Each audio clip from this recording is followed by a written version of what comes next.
The Right Side with Doug Billings. Hi, everybody. Welcome to The Right Side. Doug Billings here. Thanks for joining us from around the planet. I appreciate you very much. Coming to you from smack dab in the middle of the fruited plain. Today on the program, the Trump and H-1B visa story.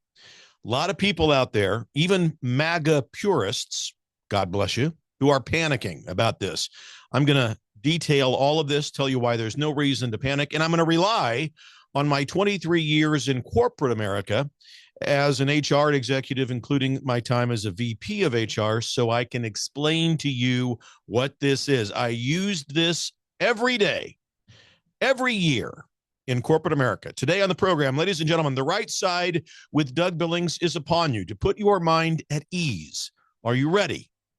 Let's go.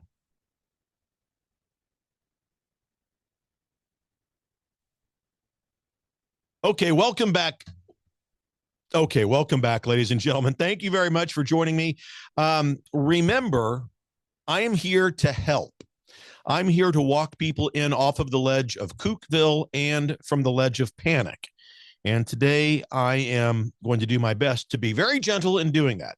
Not accusing anyone of being a fool or foolish necessarily on our side, but there is a lot of misinformation and a lot of misunderstanding about Trump's plans as far as the H-1B visas are concerned. Many of you know my story. 5 years ago, I left corporate America. It was during the COVID nonsense. We had just experienced the theft of an American presidential election and so forth. And I started this program, The Right Side. Prior to that, I was in corporate America, and I kind of rose through the ranks and grew up in corporate America in the HR department for various industries, primarily the automotive industry and the automotive, the healthcare, and the aerospace industries. That's been so long. I've blocked all of that out. Had to really remember. So I wouldn't go back to corporate America to save my life, folks. It's funny that when you are gifted adversity, challenge, and tragedy, and it is a gift, that's what we do as conservatives. We see everything as a gift, everything that comes our way, because with the proper perspective, you can see the multiple yet unborn blessings that surround you when times of adversity, challenge, and tragedy strike. So I left corporate America. I was actually told to leave. I was fired because I would not draft policies that would keep people sequestered away during the COVID crisis when I was in the healthcare industry. So long story, but I digress. My point today is that while I was in corporate America, I used the H-1B program, and I'm going to tell you why there's no reason here at all, not whatsoever, for Americans and American workers to panic with regards to this. So I have had today a lot of inquiries on my text and on social media and on email. People worried that we're bringing in foreign talent while we are overlooking our hardworking Americans who may be just as qualified, but we're overlooking them. So I'm going to do what I can to address that, and I'm going to do what I always do, and that is walk people in off of that ledge of panic and of fear, and off of the ledge, for some people, off of the ledge of intellectual immaturity, and back into the room of rational thought and maturity. So we're going to take a deep breath. We're going to calm down, be calm, cool, and collected, and engage in that intellectual maturity that you are known for, ladies and gentlemen. Because when you listen to this program, you become members of the most intellectually mature audience in all of radio land. So facts and my real world experience are going to factor in here while I give you a balanced and conservative take on how President Trump is actually protecting our workers, at the same time keeping America competitive. You and me, ladies and gentlemen, straight talk. That's what we do. We go back and forth with opinion, but it's always straight talk. So let me start with the basics for anyone who might be new to all of this.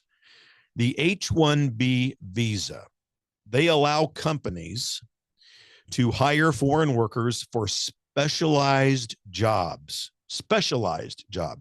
Usually it's in tech, engineering, and science. The annual cap, there is a cap for allowable H-1B visas, is $85,000. you can renew, you can apply to renew, and you can get extensions as an H-1B visa holder. So that said, there's about 100,000 so active H-1B visas at any given time. Now, President Trump in his first term tightened things up on this quite a bit. I mean, big time. And here in 2025, just this year, just 11 months into his second term, he's doubled down on those safeguards and that tightening up. In September of this year, that's just 2 months ago, in case you're from Raytown, Missouri, he issued a proclamation that absolutely slammed the systematic and systemic abuse of the H-1B program amongst corporations in this country. And he slapped a whopping $100,000 fee on new H-1B applications. That's a huge jump from the old fees that was in the thousands. And corporations pay that if they want to get these H-1B visa holders over here. Now, why did Trump do that? Because he wanted to stop companies from using the H-1B program as a way to get cheap labor or to use a loophole to lower wages. Trump calls it out, and he's preventing, in his words, the large-scale replacement of American workers by companies who really don't give a rip. And these companies have got to be held accountable, and they will. So the Trump administration launched something called Project Firewall. It's an investigation into companies in this country who have abused the H-1B visa program. And as of today, there are 175 active investigations going on with regards to companies who are trying to jerk us around with regards to this program. Companies that actually have the audacity and the anti-American spirit to put up fake job postings or underpay the foreign applicants for jobs to undercut the entire United States wage structure.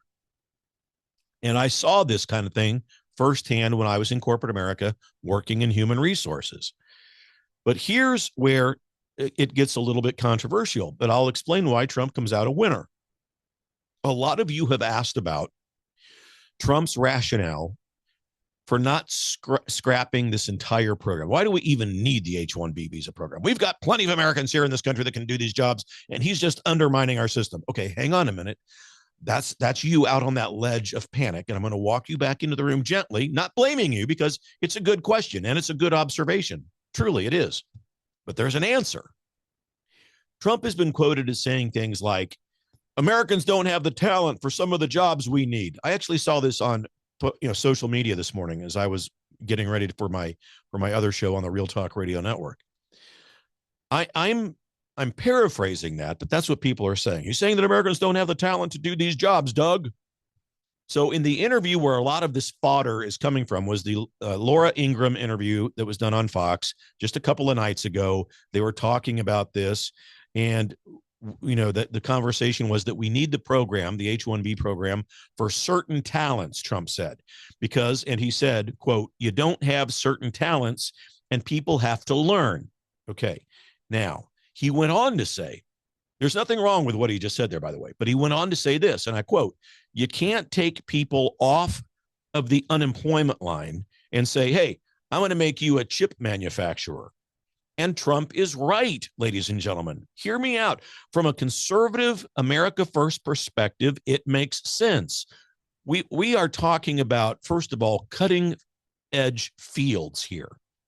AI, semiconductors, computer programming and computer science, quantum computing. I mean, things like this. So stuff where global competition is fierce. And you can't take John or Jane Doe who are in the unemployment line because they've just been released as part of the government bureaucracy in Washington, D.C. and say, sprinkle this magic fairy dust on them and say, now you're a quantum computing engineer. Congratulations, go to work. You've got to train these people. You've got to train them up, and we've got to ramp up our systems. When you look at China, they crank out engineers at a rate that can't be matched overnight. So they've got, estimates of 277,000 Chinese students in the United States. Now, Laura Ingram misquoted some data. I'm going to get to that in a minute. She said something like 600,000 Chinese. That's not accurate. It's not correct. So of the 277,000 or so Chinese students who are here, most of them are in the science, technology, engineering, and mathematics fields. They call it STEM for short. Okay. Trump is saying that we can't afford a talent gap that just hands wins out to our adversaries like China. We've got to get in the ball game. So instead, he's redefining the program. That $100,000 fee that he's charging companies if they want to get an H-1B visa applicant in their company, that's proposed in addition to making those H-1B visa holders, giving them a $208,000 a year salary, minimum salary, because that would ensure that it's only for the top tiered talent that we can't readily place right now. Not low wage or middle wage replacements, not letting companies falsify records and game the system, because no company is going to pay $100,000 and then $208,000 a year for somebody who's just qualified to write basic code. Drawing on my own experience in HR, I hired H-1B visa holders for high-tech roles that were genuinely hard to fill. And I wasn't 5 years ago, the AI industry wasn't where it is now, obviously, but there was robotics, there was science, there was mathematics, obviously. So, software architects that we had to hire, machine and robotics workers, they all had super niche skills that we needed to fill. And sometimes the H-1B visa holders filled those skill gaps. So, but we didn't displace Americans. I didn't. We exhausted every domestic search we could first. But I did see the abuses. They do exist. Companies that post bogus jobs, pay below the market in order to get H-1B visa holders working, and then they lay off United States American workers. Not right, and that angers me. Trump's crackdown on this hits the nail on the head. Remember the investigations, folks? There a few years ago, there was an IT firm in Oregon that had approved 1,700 H-1B visas, while at the same time cut 2,400 American jobs. You see, that's BS. That's gaming the system. These people, and they were punished for it. They were held accountable, most definitely. Conservative economics says that out of H-1B, we can boost innovation and we can create 2 to 3 United States jobs per H-1B visa. 2 to 3 jobs are created as a result, especially in tech hubs. Now, if we left it unchecked, we'd be in big trouble. You've got to monitor this stuff because there are companies and executives that are not moral people, because they will suppress wages and they'll do everything they can to game the system, where Trump is aware of that. Now, addressing those fears head on, and I get it, a lot of people think that Trump might be getting bad advice because it might appear as if he is ignoring a massive number of Americans in an untapped pool of talent who could fill these jobs, especially those people, those Americans that don't have college degrees. And I want to put your mind at rest about this. This is not what we're talking about. You're right to worry, but relax, because Trump's not overlooking this pool of people, these people that are good workers, hard workers, who just don't have a college degree. And let me get to my point. He's investing in them. That's what this means. That is what this story is really about.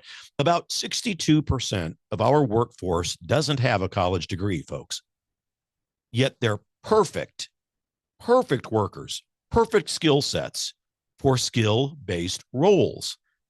Studies are showing, bear with me, studies are showing that 1.4 million jobs could open up to non-degree holders in the next 5 years. And with the right training, that is really possible. That's what Trump is talking about. You can't take Johnny out of the unemployment line and just poof, make him a software engineer. or a high-tech AI scientist. You've got to train him. That's what Trump is talking about. And these people can be just as successful or more so in middle skilled and up tech jobs. And that's what we're aiming for. That's the market that we want. Trump signed an executive order in April, folks, of this year to prep Americans for skilled trades. And he wants us to focus on the reindustrialization of America without college degrees. The Labor Department is rolling out $30 million in grants for AI and manufacturing training targeted people and non-college degreed people. And there's a big push for this, a big push for apprenticeships in America. Trump is backing this up and talking about it often. He's pushing the earn while you learn programs, apprenticeships and so forth. And this is absolutely exploding with potential underneath President Trump's watch and in his administration. Community colleges are leading the way in a lot of areas, building that domestic pipeline of talent. H-1B fills in the immediate gaps that we need right now, and that's okay. That's all right. Remember, those people come over from foreign countries and we get them in here and they work, and a lot of times they want to stay. And so what we're doing is taking the talent away from our adversaries. Now, we've got to vet these people. We do. Got to vet them. We don't want a bunch of Chinese spies running around here. But China's not the only country where these people come from. I read a report this morning. By 2032, this is mind-boggling. By 2032, we're going to need 5.3 million more workers with post-secondary skills with no college degree required. People are worried and scared to death in a lot of arenas that AI is going to just wipe out jobs. But in a lot of ways, and this isn't mentioned a lot of the time, but AI actually creates more jobs than it destroys. That's what this statistic is all about. By 2032, we're going to need 5.3 million more workers with these kinds of skills, and it doesn't require college education. It just requires training. Now, if you're in that pool, great. You'd better be, and you'd better make yourself known. My advice is you go to DOL.gov, the Department of Labor, DOL.gov, and get information about these apprenticeship programs, these training programs. Get in the game. You don't want to be left behind. And from the concerns I see online, people, they're also buzzing about that Laura Ingraham number, 600,000 Chinese students in America taking jobs in education, taking chairs and seats in classrooms away from Americans. All right, first of all, Laura Ingraham threw that number out. I don't know what, but it's not accurate. That is not a correct number. There are, from last September, that enrollment that was over the summer, there were 277,000 Chinese students in America. Okay, I looked it up this morning. According to registration numbers for the fall, that means right now, folks, we're in fall, there are 250,000 Chinese students enrolled in American universities or colleges. So it's less than 277 that was last semester. Currently 250,000. All right, not 600,000. So we've got to get our facts right first. Still, 250,000 people, that's a lot of people. We got to make sure we vet these people. Absolutely. That's part of Trump's plan. So Trump, he's not blanket approving. He's going to vet. That's part of the procedure by which you get into this country as a student or as an H-1B visa holder or both, because there are security risks, obviously. We learned that from our open border crisis. We address the risks and we keep the doors open for our allies and for people who want to stay here and assimilate and become Americans. Trump inked deals this past summer for streamlined H-1B processes for India, for example. But he paired that with fraud probes into the program because we don't want India, or we trust but verify, right? Like Reagan said, India is technically an ally, but we don't just blanket trust India to send us their best and not take away our secrets. We have to vet people, folks, and Trump has got that under control. So the pros here, the good points, it keeps innovation here. It actually does, instead of just kidnapping, or not kidnapping, but we used to say that when I was in HR, sack talent or kidnap talent or steal talent, whatever. When we do it this way, we keep the talent in America. We don't lose it to our competition. Now, the cons, the things to worry about are, of course, espionage, job displacement if the companies that we're dealing with are not honest and are corrupt. Bipartisan pushback from both parties. They're freaking out over the $100,000 fee. Why? You're going to charge $100,000 for a company to get that? That just screws over the startup companies. What about the mom? Well, Trump's holding firm on that, and we've got to hold firm on it. So overall, I think what this is pragmatic conservatism, ladies and gentlemen. It imports selectively talent that we need right now. We can train people here domestically, train American citizens and so forth, and it also protects our wages. Doesn't allow companies to play games with it. So and also, on a related note, there are record numbers of mass deportations taking place. I don't know if you've noticed that. Tom Homan and ICE have set records, and they're going to just keep on going. So all of those people being deported, who could have otherwise perhaps taken American jobs, they're being escorted out of the country. So there's that also, just a side note. But ladies and gentlemen, this is a well thought out plan. I think President Trump and his team have put together here, one that is not going to replace American employees with foreign workers, but it's going to train American workers to take those jobs that we want to give them, those top tier specialty jobs. And in this case, in many situations, people hear a certain story or a snippet of a story, a section of a story, and they rush to judgment before they've taken the time to think all the way through, read between the lines of the story. What's the context here? What are we really talking about? And it causes a little bit of panic. So I'm here to hopefully shed light on that, to, again, walk you back into the room of rational thought and off of the ledge of panic. I'm the safety net. I'm the rescue plan in cases like this, really. I'm here to save you and your friends and your family and your coworkers from the ledge of panic, ladies and gentlemen, and the dangers of intellectual maturity. All right, share the program, share this with people who are worried about the H-1B visa process or the loss of American jobs to foreign workers. It's not true. This is part and parcel of a liberal plan to try to cast aspersion on Trump in light of their massive defeat of the government shutdown, amongst other reasons.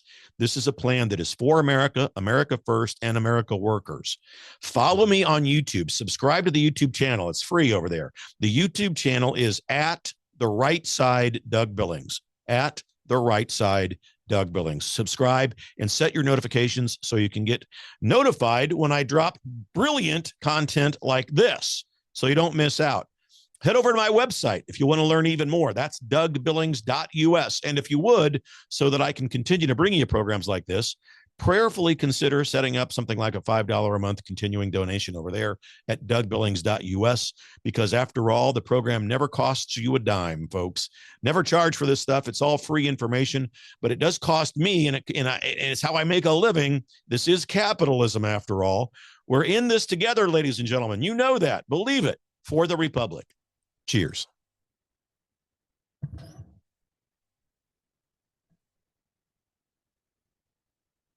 The Right Side with Doug Billings. Hi, everybody. Welcome to the set of my show, Doug Billings. Hey, my good friends at EMP Shield, that's electromagnetic pulse, in case you're from Raytown, Missouri. Electromagnetic pulse could wipe out your home electrical system, could wipe out your vehicle. And thanks to the radical liberal agenda that was put forth under Administrator Biden and Vice Pretender Harris, there are lots of people in this country who want to do us harm. And maybe an EMP device would be their chosen weapon. But EMP Shield gives you a device that can protect you. This little baby here goes on your home outlets, a computer, a router, whatever you want to protect. And then they also have a larger model like this. You can still hold it in the palm of your hand, that goes on your vehicle battery so that you can get out of trouble from point A to point B. EMPShield.com. Promo code Doug, ladies and gentlemen.